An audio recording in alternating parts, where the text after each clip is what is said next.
Hi అండి. ఈరోజు special recipe tomato పప్పు.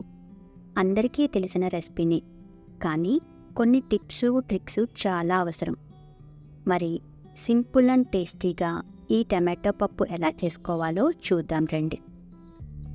ముందుగా కుక్కర్ని తీసుకొని అందులో కప్పు కందిపప్పు వేసి 1-2 సార్లు శుభ్రంగా వాష్ చేసుకోండి.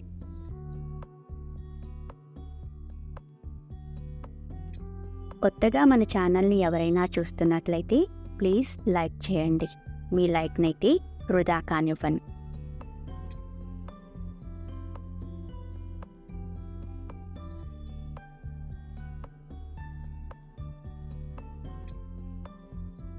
ఇలా శుభ్రంగా వాష్ చేసిన పప్పులో ఏ కప్పుతో అయితే కందిపప్పు తీసుకున్నామో అదే కప్పుతో 3 కప్పులు వాటర్ని యాడ్ చేయండి.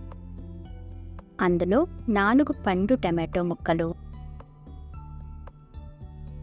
2 పచ్చిమిర్చి చీరికలు,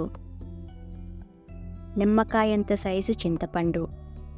నేను వేసిన పప్పుకి గాను ఈ వెల్లుల్లిపాయ సరిపోతుంది.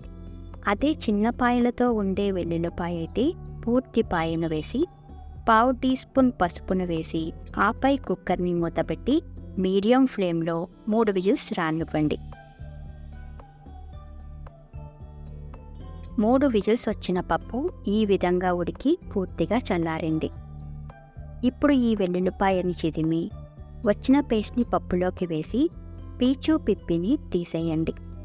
తాలింపులో వేసిన వెల్లుల్లి కొంతమంది తీసి పక్కన పెడుతుంటారు కదా, అలా చేసేవాళ్ళకి ఇదో చిన్న టిప్. ఈ వెల్లుల్లి పప్పుతో పాటు ఉడికి బ్లెండ్ అయిపోతుంది కాబట్టి వెల్లుల్లి పక్కన పెట్టే పనే ఉండదు. ఇప్పుడు ఇందులో రుచికి సరిపడా ఉప్పు, తగినంత కారం వేసి బ్లెండ్ చేయండి. ఇలా బ్లెండ్ చేసిన పప్పుని పక్కనుంచండి. ఇప్పుడు స్టవ్ పైన మందంగా ఉన్న గిన్నెని పెట్టి తాలింపుకి సరిపడా ఆయిల్ని వేయండి.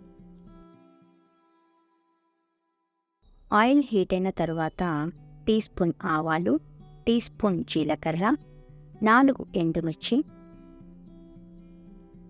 2 రెబ్బలు కరివేపాకు, కాస్త ఇంగువ వేసి తాలింపు పెట్టండి.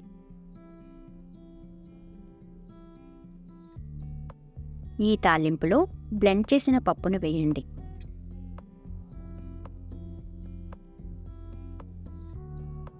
అంతే, సింపుల్ అండ్ టేస్టీగా చేసుకునే టమాటా పప్పు తయారు.